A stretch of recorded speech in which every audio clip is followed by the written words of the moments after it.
우리 하나님 말씀 보겠습니다. 시편 71편 보겠습니다.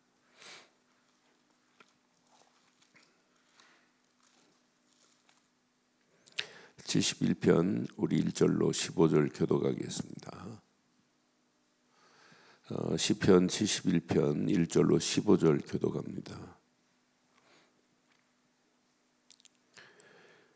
여호와여, 내가 주께 피하오니 내가 영원히 수치를 당하게 하지 마소서.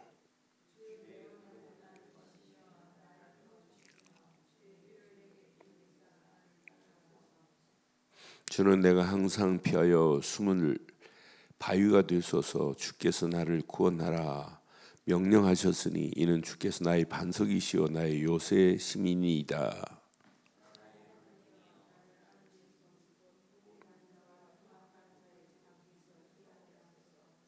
주 여호와여, 주는 나의 소망이시요 내가 어릴 때부터 신뢰이시다.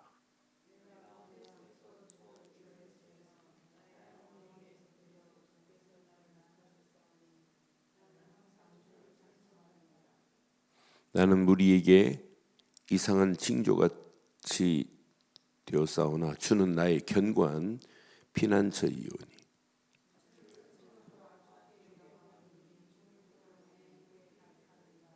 늙을 때에 나를 버리지 마시며 내 힘이 소약할 때에 나를 떠나지 마소서.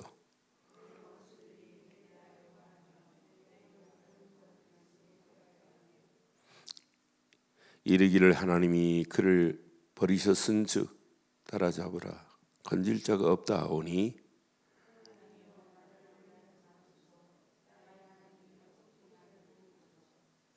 내 영혼을 대적하는 자들이 수치와 멸시를 당하게 하시며 나를 모해하려 하는 자들에게서 욕과 수욕이 덮이게 하소서.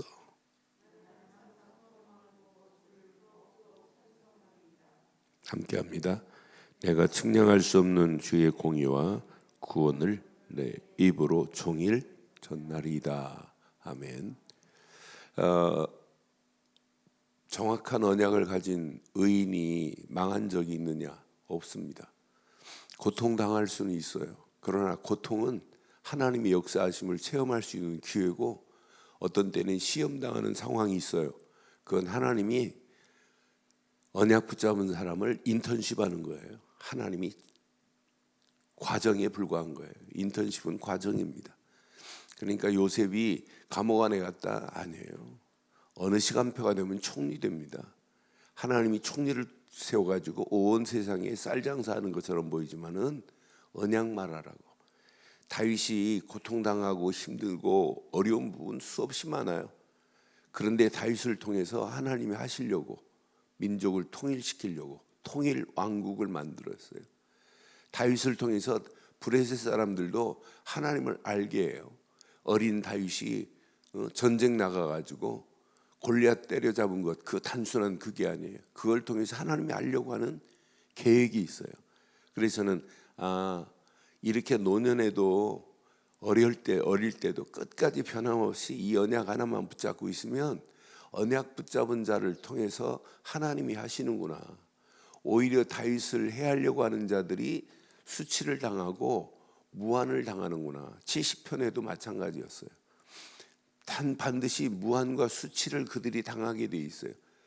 오히려 언약 붙잡은 자를 어렵게 하는 자들이 어려움을 당하는 거지, 언약 붙잡은 자가 어려움을 당했다? 그건 어려움이 아니에요. 왜? 백그라운드가 하나님이 백그라운드이기 때문에. 그러니까 어제 제가 3부 예배 드리면서 우리의 심령에는 문제, 사건, 환경, 어려움 무지 많아요. 그런데 이 심령의 문제, 사건을 재련시킬 수 있는 내 심령의 재련소 같은 게 있어야 돼요.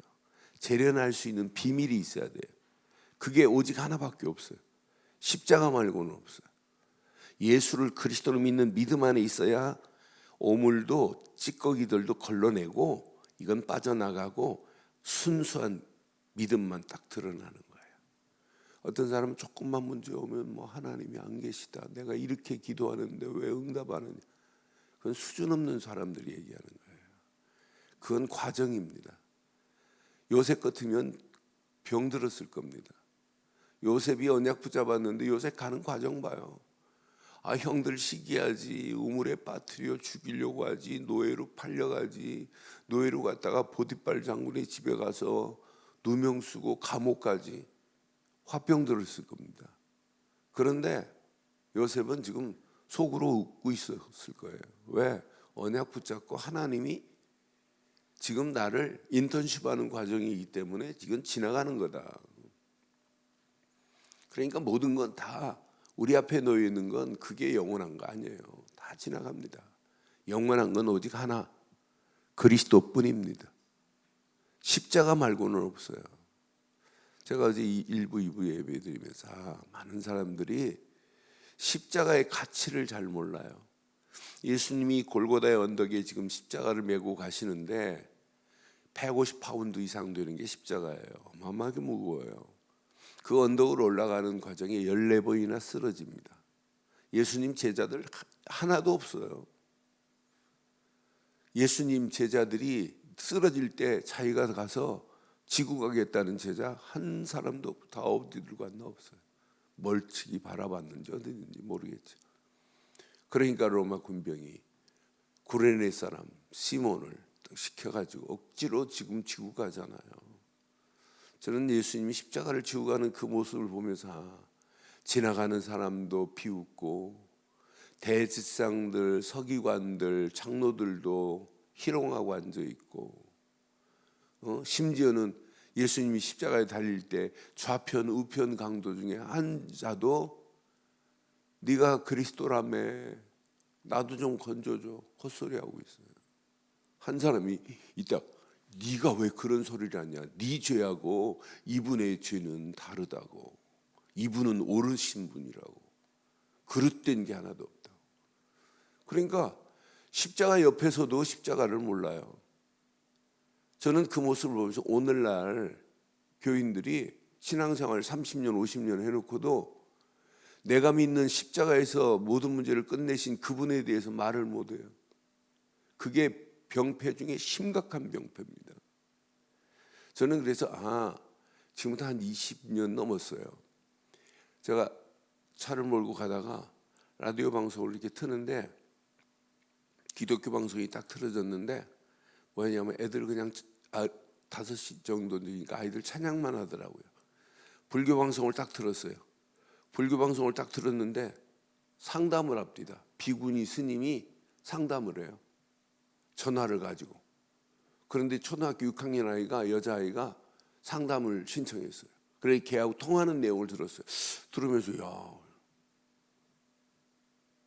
딱 듣는데 뭐라고 말하냐면 초등학교 6학년 아이가 스님들이 한계와 동한계 기간에 산사에서 100일 동안 내려오지 않고 참선을 하시는데 참선의 종류를 알려달래요.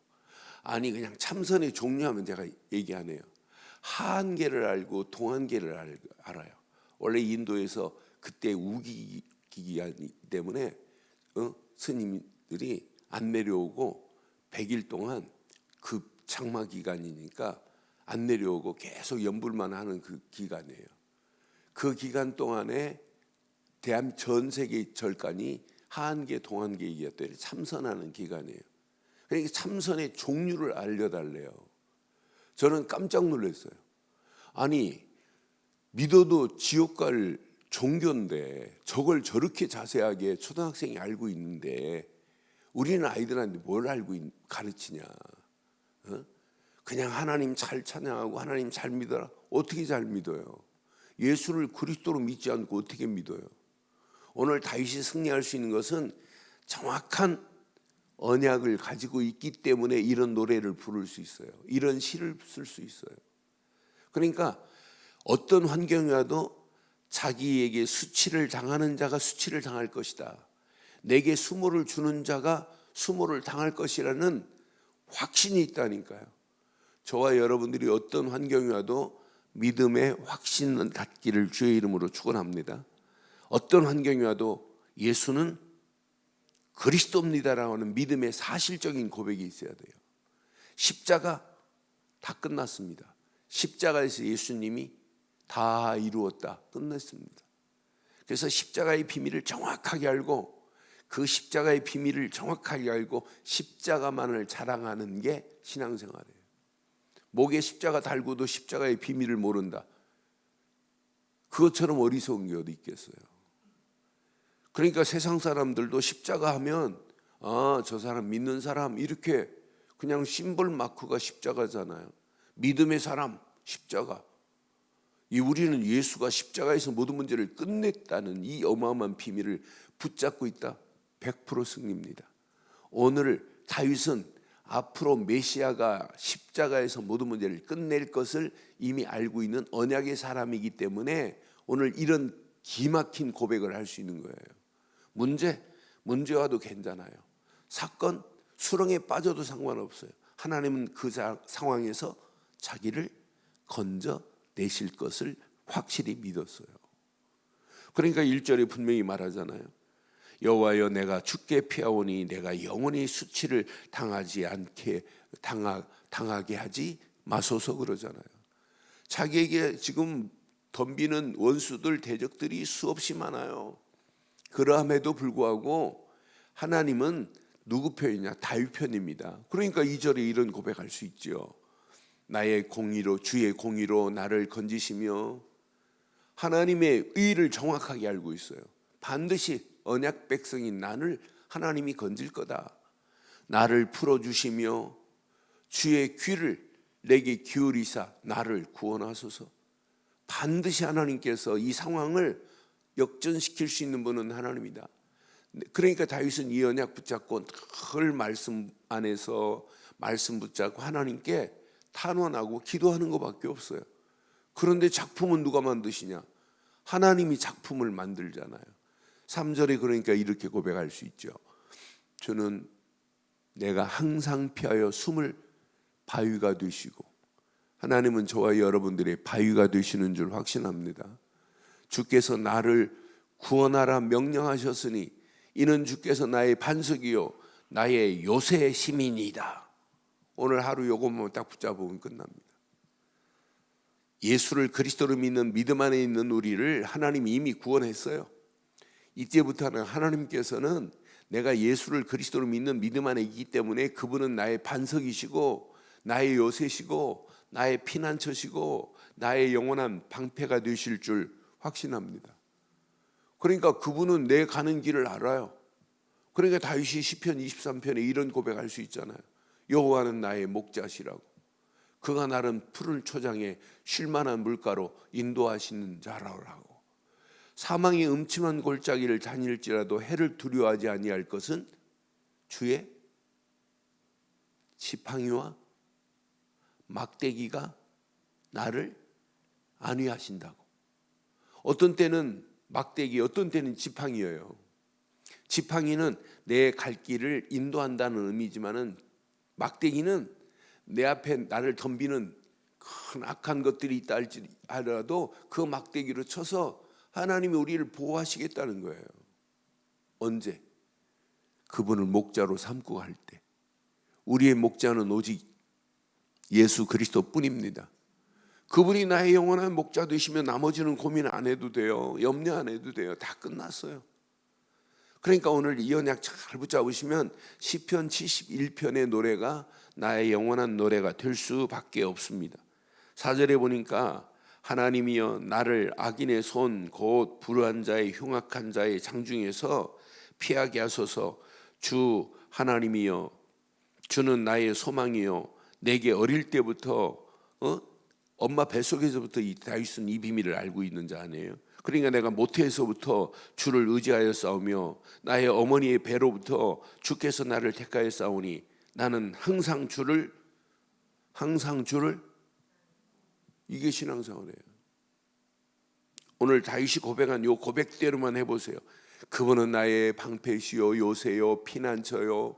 그분은 완전한 나의 산성이 되셔서 저와 여러분들을 축복하시고 인도하실 줄 확신합니다. 그러니까 오늘도 8절의 고백이 나와야 정상이 8절. 뭐라고 고백해요?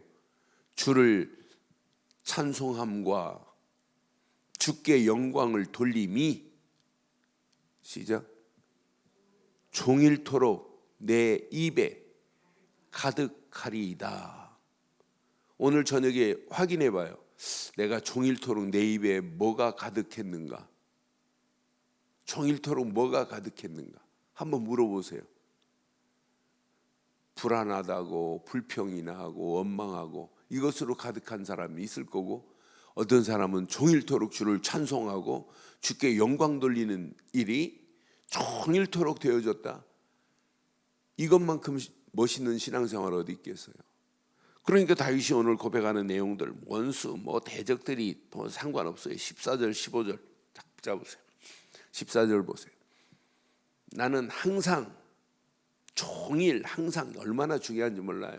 우리는 종일 항상에 뭐 하는지 물어보면 금방 여러분 알고 있잖아요. 내가 종일 항상 뭐에 빠져 있는지, 뭐 하고 있는지 우리는 대번에 지금 알잖아요. 그러니까 그것 가지고 잘못된 게 있다면 오늘 이 말씀 붙잡고 하나님 항상 종일 주를 찬송하고 주의 이 어마어마한 비밀을 증거하게 하고, 이게 기도 제목 되면 돼요. 나는 항상 소망을 품고 주를 시작 더욱 찬송하리이다. 15절 보세요. 내가 측량할 수 없는 주의 공의와 구원을 내 입으로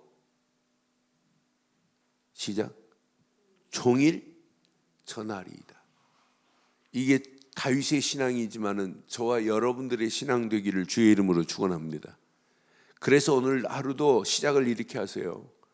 예수를 그리스도로 믿는 믿음의 고백은 하루에 수백 번, 수천 번 해도 상관없어요.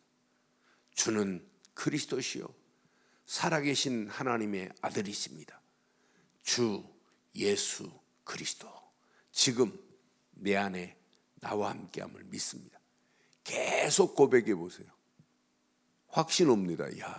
내가 그리스도 안에 구원받은 건 세상 어느 거하고 비교할 수 없구나. 이런 믿음의 확신 가진 자에게 하나님은요, 이걸 언약의 사람이라고 그래요.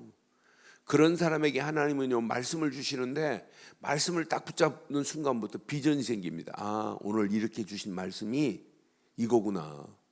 오늘 항상 종일 이렇게 지금 표현한 내용을 보세요. 항상 종일 뭐 했는지 다른 거 아니에요. 찬송하고 종일 내 입으로 주의 공의를, 구원을 전하겠다고 하는 거 보세요. 다윗 속에 이런 비전이 있기 때문에, 이런 미션을 가지고 있기 때문에 할 수 있는 거지, 이런 비전도 없고 꿈도 없는데 어떻게 이걸 하겠어요? 다윗 속에 이런 청사진을 그리고 있기 때문에 찬송하겠다, 주의 공의를, 주의 구원을 온종일 전하겠다고 하는 이거 보세요. 그 사람 속에 없는데 이게 나오겠어요? 그럼 내 속에 오늘 확인해 봐요. 내 안에 내가 무슨 비전을 품고 있냐? 내 안에 무슨 꿈을 꾸고 있느냐? 내 안에 어떤 청사진, 이미지를 그리고 사느냐? 청사진대로 여러분 건물이 나와요. 그렇잖아요? 여러분 건물 지려면 청사진을 딱 그려놓고 설계도를 그려놓고 청사진대로 쫙 건물이 나오듯이 우리 인생 10년, 20년, 30년 마스터 플랜을 딱 가지고 청사진을 가지고 있어야 돼요. 그걸 가지고 있는 사람과 안 가지고 있는 사람은 본질이 달라요. 결과가 달라요. 그러니까 저는 다윗 속에 이런 비전을 가지고 있구나. 이런 꿈을 꾸고 있구나. 그러니까 다윗을 통해서 통일 왕국의 어마어마한 축복을 하나님이 이루시고 이 축복을 솔로몬에게 넘기잖아요. 그러니까 이 언약 제대로 다 붙잡고 가시면 가는 발걸음마다 하나님이 어떤 축복으로 우리를 인도하시겠어요. 오늘 이 아침 이 말씀 잘 붙잡으시고 다윗이 주의 공의와 주를 찬송하는 것과 주의 구원을 항상 찬송하고 종일 전하겠다는 다윗의 고백처럼 이 고백이 되어지기 위해서 우리는 언약의 사람 맞아요. 그럼 말씀 붙잡고 확인하세요. 내가 어떤 비전을 가지고 사는가? 금방 답 나옵니다. 어떤 미션을 가지고 있는가? 어떤 청사진을 그리고 가는가? 이 세 가지만 물어보면 금방 답됩니다. 이것 붙잡고 이제 기도하는 거예요. 그러면 하나님이 정확한 시간표 속에 하나님께서 작품을 만들어내는 그런 시간표가 올 줄 확신합니다. 오늘 이 아침도 다윗의 고백이 저와 여러분들의 고백이 되어서 종일 항상 주를 찬송하고 주의 공의와 주의 구원을 종일 전하는 저와 여러분들 되시기를 주의 이름으로 축원합니다.